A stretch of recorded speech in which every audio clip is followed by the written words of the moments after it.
A pandemia impactou a vida de todos e também impactou a educação, que é o nosso assunto a partir de agora. Nós vamos falar de educação.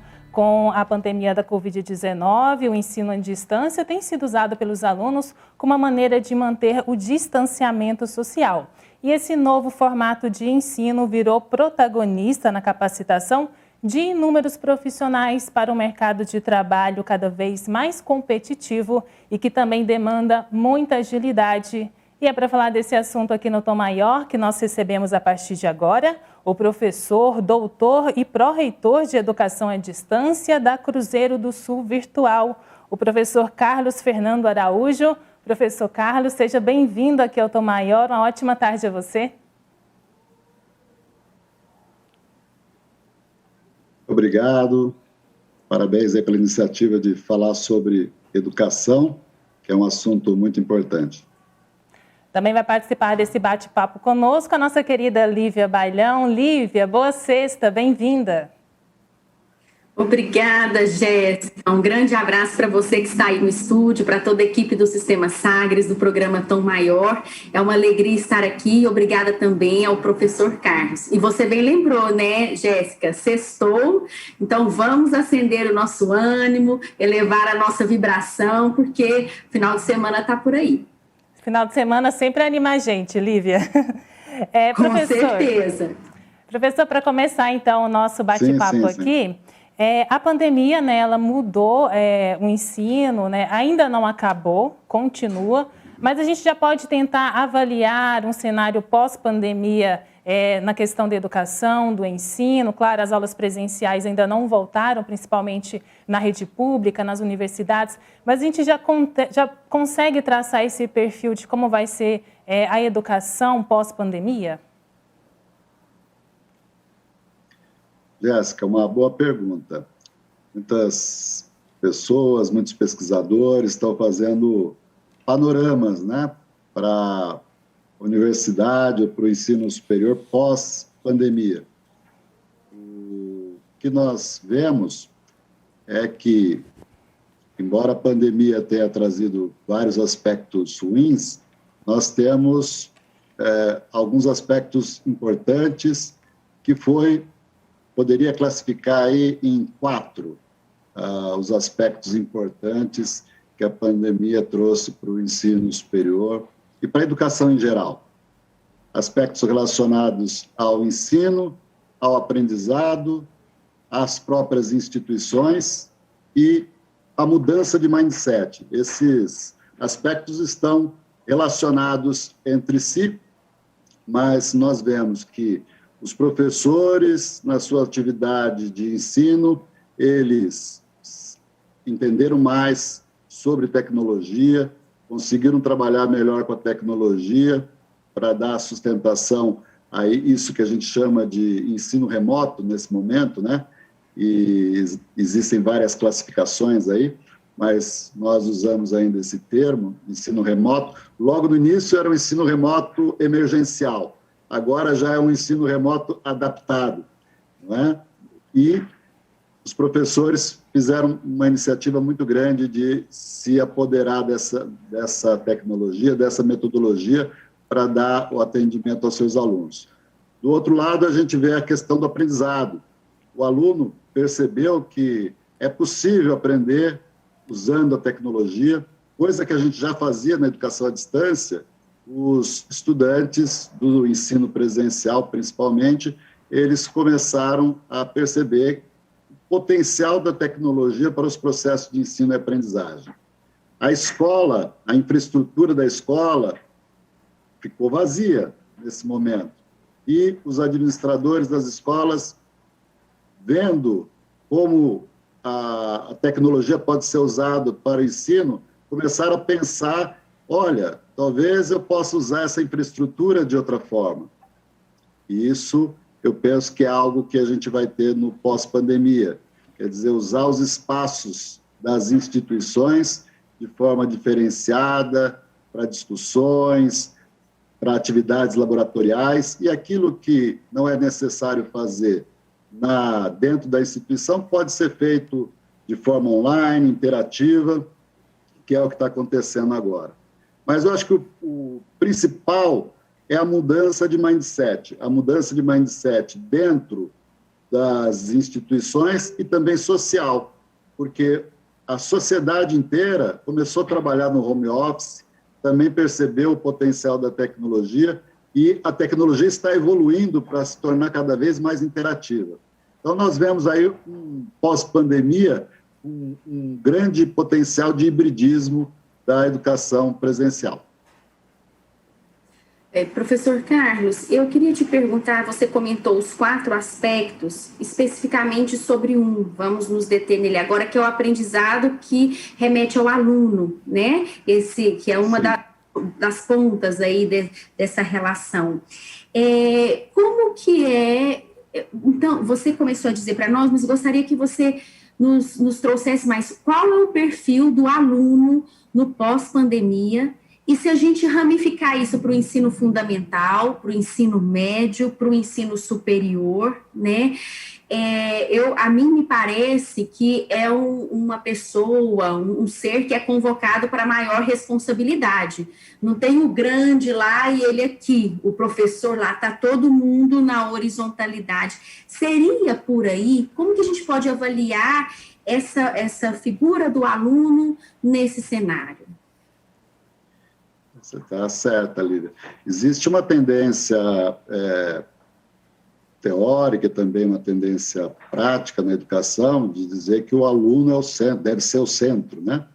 Eu acho que é isso mesmo, mas o professor, muitas vezes essas teorias deixam o professor na lateral. Então, aluno e professor é o centro da aprendizagem. O professor muda de posição. Ele era o centro das atenções. Agora ele vai ser o arquiteto, o designer das experiências de aprendizagem. Eu acho que isso que vai... se nós formos para o campo do híbrido, o que vai ser feito em casa? O que vai ser feito na instituição? O que vai ser feito no laboratório? É o professor que vai ser o designer dessa experiência de aprendizagem. Então, o professor está tendo uma outra forma de trabalhar, ele vai ter que se aperfeiçoar em conhecimento sobre psicologia para engajar mais esse aluno, para fazer com que esse aluno permaneça conectado, que ele permaneça estudando. E também, na linha do que você perguntou, existem diferenças significativas dos níveis de ensino. Se você pegar a educação básica, a educação fundamental, é mais difícil. Nós estamos vendo, né? Os pais estão desesperados com os filhos em casa e tendo que trabalhar online, porque as crianças e os jovens nessa idade, eles não têm tanta responsabilidade assim, eles não têm tanta autonomia. Mas é possível se fazer alguma coisa nesse nível. Entendo que já no ensino médio nós podemos aumentar a quantidade de atividades híbridas e no ensino superior isso vai se tornar uma realidade. E os alunos começaram a perceber, imagina, pega os grandes centros, onde os alunos tinham que se deslocar, não é? De transporte público ou não, mas gastavam tempo para chegar na sala de aula e muitas vezes ter uma aula expositiva, ter uma aula que ele nem fazia perguntas, e agora ele pode ter essa aula da casa dele, ao vivo, não é? Pode fazer perguntas, ele pode não estar na casa dele, ele pode estar no trabalho, não é? Quer dizer, a flexibilidade aumentou, e ele pode ter momentos que ele vai para a escola, mas agora do espaço escolar para o espaço universitário, mas agora numa outra dimensão, onde cada espaço tem a sua finalidade. Não é um espaço de confinamento, não é? Muitas vezes a escola, muitos jovens dizem, né, que a escola parece uma prisão, né? Todas aquelas cadeiras enfileiradas, mesas enfileiradas, todas as salas quadradinhas, né? Então, acho que a gente está diante de uma mudança de paradigma na educação. E E o jovem percebeu, então, que é possível aprender nesse formato e ele consegue interagir mais. Existem pesquisas que mostram que aqueles estudantes que muitas vezes na sala de aula ele ficava ali quietinho, com o uso das webconferências, ele se manifesta, seja pelo chat, seja fazendo uma pergunta para o professor, ou seja, e as ferramentas de webconferência estão se aprimorando para se tornarem cada vez mais interativas, de tal forma que, do ponto de vista, talvez, cerebral, em muitos casos não se perceberá a diferença entre você estar numa sala de aula daquele tipo que eu falei, tradicional, e uma sala de aula agora virtual. Professor... Como você colocou, né? Pode continuar, Lívia. Pode continuar, não, só um comentário. É uma mudança de perspectiva, né? Uma mudança de paradigma, é um novo mindset para poder... Isso mesmo. Se abrir a esse universo e agora, daqui para frente, é um novo jeito de fazer. Eu confesso que eu sou estudante universitária e depois de muito tempo, né, tendo concluído uma graduação, faço a segunda e é um desafio. No começo eu falava assim, gente, não, mas na hora que voltar, hoje eu já estou assim, será que eu quero voltar? Nem sei mais.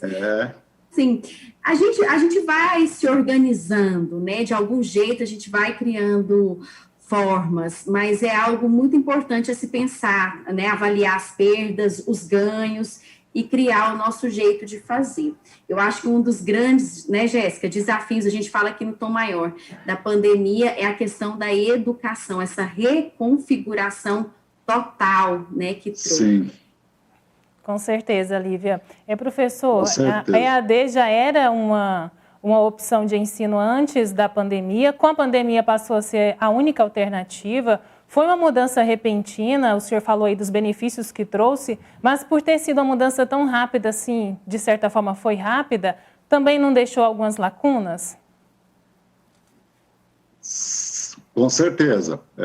Então, o que nós, como nós analisamos? Então, nós tínhamos a modalidade de ensino à distância, que já se utilizava das tecnologias, que já se utilizava do distanciamento, embora fosse interativo, embora na educação à distância nós também usássemos as webconferências interativas, pelo menos no modelo da Cruzeiro do Sul. E aí apareceu a pandemia, as instituições tendo que se adaptar rapidamente. Nós não mudamos o mundo em um ano, né? Então, tanto que é aquilo que eu falei anteriormente. Nós partimos, a gente nem fala educação à distância, né, Jéssica e Lívia? Nós falamos em ensino remoto, primeiro momento. Então, e emergencial. Foi aquilo que deu para fazer no primeiro momento. Mas esse primeiro momento já está durando um ano, quase um ano e mês, né? E certamente vai até o final do ano. E os professores conseguiram evoluir muito rapidamente nesse movimento de uso das tecnologias. E agora nós estamos já num momento que a gente está chamando de ensino remoto adaptado. Os professores já começaram a fazer adaptações, de tal forma que o que nós vemos? Cada vez mais os professores da educação presencial estão indo em direção àquilo que a gente já fazia na educação à distância. E que vai ser um ganho de conhecimento e um ganho de expertise fundamental para que a gente possa ter o que a gente está chamando de ensino híbrido ou educação híbrida depois, que vai juntar o melhor desses dois mundos. A flexibilidade que a gente tinha no EAD e a presencialidade, porque vocês sabem que o ensino superior tradicional, o presencial, ele entra nessa modalidade de ensino mais jovens, de 18 a 24 anos. Esses jovens, eles gostam da experiência da escola, do espaço escolar, do espaço ao redor do espaço escolar, né? os bares, as atividades que eles fazem próximo da instituição, conhecendo pessoas, que também é bastante importante. Enquanto que a educação à distância, a modalidade da educação à distância, ela é uma modalidade que nós temos mais pessoas com mais idade. Então, pessoas que têm mais maturidade, que já passaram, muitas vezes já fizeram um curso, estão fazendo o segundo curso. Então, eles são mais maduros, têm mais autonomia. Então, são públicos que têm uma certa diferença. Nos Estados Unidos, eu vi uma pesquisa ontem, onde os jovens que frequentam a universidade, eles querem voltar para o presencial. Mas o que está acontecendo é que as próprias instituições perceberam o potencial da tecnologia e as próprias instituições vão fazer com que os seus cursos se tornem híbridos. E saiu outro dia mesmo uma matéria dizendo que a USP e a Unicamp vão manter alguns cursos no formato híbrido logo depois da pandemia. Então, vocês veem a mudança do que a gente chama aí de mindset. Professor, explica para nós, por favor, sobre o híbrido. É os dois ao mesmo tempo ou é uma coisa eu faço em sala, outra coisa eu faço fora? Como que é isso? O ensino híbrido é caracterizado por essa mistura do online com o presencial, mas tudo isso planejado. Então, o que é importante de se fazer no espaço escolar? No espaço da universidade, no espaço universitário. É importante nós discutirmos assuntos que já foram vistos pelo aluno, porque o professor fazer uma leitura, o professor fazer uma exposição, muitas vezes é desnecessário, porque isso pode estar dentro dos ambientes virtuais de aprendizagem, os vídeos, o material teórico, e o espaço é um espaço de troca, não é? Troca social. Quer dizer, então, que não é assim, um pouco de pessoas dentro da sala, um pouco de pessoas fora, e o ensino acontecendo para ambos. Não. Não é isso. Não. É um híbrido por concepção e não por necessidade de não... Isso. Existe essa possibilidade, Lívia? No próprio Estados Unidos eles estão fazendo isso, né? Quer dizer, como muitas pessoas não... Aqui no Brasil também, no caso da educação fundamental, onde muitas pessoas, muitas vezes, não têm acesso a recursos de internet, então, alguns vão para a escola e outros acessam remotamente, mas acessam algo offline, vamos dizer assim. E existe ainda um modelo onde eu estou lá na sala de aula e aquilo que eu estou fazendo na sala de aula está sendo transmitido para alunos que estão nas suas casas. Isso é um modelo caro, muito caro e difícil de se fazer. Agora, existe aquele modelo, um outro modelo, que a gente pode chamar de híbrido. Bom, você pega uma disciplina inteira. Uma disciplina tem uma parte teórica, tem uma parte de laboratório, tem uma parte de avaliação. Parte teórica, uma parte dela pode ser feita online. Outra parte presencial em discussões em sala de aula. A parte de laboratório nos laboratórios da instituição. Quer dizer, então, é toda uma arquitetura e um design para que a gente utilize o melhor dessas modalidades para uma aprendizagem mais efetiva.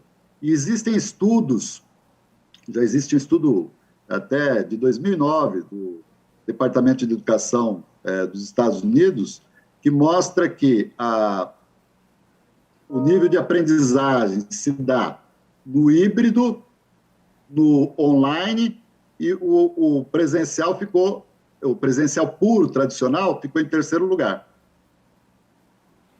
Professor, também em relação ao uso de tecnologias, é claro que com o ensino remoto demanda muito mais uso de tecnologias. Eu queria saber se o senhor considera que essa vai ser uma questão que entrará para o radar aí das políticas públicas. Sim, é um desafio muito grande, né, para as políticas públicas, mas eu não vejo como não incluir. essa discussão dentro das políticas públicas. Nas instituições privadas, isso já faz parte, não é? Muitas vezes, nós podemos ter instituições que ainda não têm todos os recursos necessários, mas, com certeza, vão investir nisso, é necessário investir nisso, e as escolas públicas também deverão fazer. Vocês perceberam, certamente, que a maioria das instituições públicas, em especial no âmbito universitário, elas tiveram dificuldade de fazer essa transposição, vamos dizer assim, para o ensino remoto emergencial, porque não estavam preparadas para isso. Enquanto que as instituições privadas, a nossa instituição, por exemplo, numa semana nós viramos a chave, como dizem, né? Capacitamos professores, os alunos começaram a usar recursos, nós tivemos problemas, né? Porque uma quantidade grande de alunos usando recursos que não estavam acostumados, mas logo já fizemos o balanceamento, os alunos estão fazendo, e aquilo que a Lívia falou, alguns estão gostando, muitos estão gostando. Talvez pudesse ser assim. E interessante também que os alunos, eu ouço muito isso, não, isso é educação à distância. O que nós estamos fazendo agora, né? Quer dizer, o professor dando aula para ele ao vivo. E, na verdade, educação à distância não é exatamente isso. E é tão interativo quanto isso também, né? A educação à distância é planejada, é organizada, existem materiais teóricos, existem vídeos, existem atividades síncronas, que a gente diz, né? Ao mesmo tempo, interativas. No caso desse ensino remoto, o que aconteceu? O professor que dava aula numa sala de aula, ele deixou de dar essa aula e foi para o ambiente virtual, para o Zoom, para cada ambiente que pudesse ter em cada instituição. E levando, logo no início, todos os problemas desse modelo. Não é? Quer dizer, vocês imaginam você ficar 4 horas dando uma aula no Zoom para alunos? Não precisa. O tempo, vocês de televisão entendem isso, né? O tempo de TV, o tempo de exposição, aqui é diferente. 2 horas é suficiente, as outras 2 devia ser feita de outra forma, materiais de apoio e tal. Agora os professores estão vendo isso, mas eles começaram fazendo a transposição imediata. Lívia, mais alguma questão? Muitos desafios, né? Como o professor Carlos falou, no início, agora a ficha já caiu, mas no início era assim, o tempo da sala de aula com o tempo no computador. Isso. Crianças, quanto menos idade, isso mais difícil fica concentrar, né? Estar assim, focado para absorver. Bom, achei fantástico, né, Jéssica? A gente conseguiu aqui ampliar muito a visão e agradeço muito. É isso aí. Eu que agradeço, uma boa tarde a todos, estamos sempre à disposição. Professor Carlos Fernando Araújo, ele que é diretor acadêmico de Educação à Distância da Cruzeiro do Sul Educacional. Professor, muito obrigada pela sua participação, seja sempre bem-vindo aqui ao Tom Maior. Obrigado.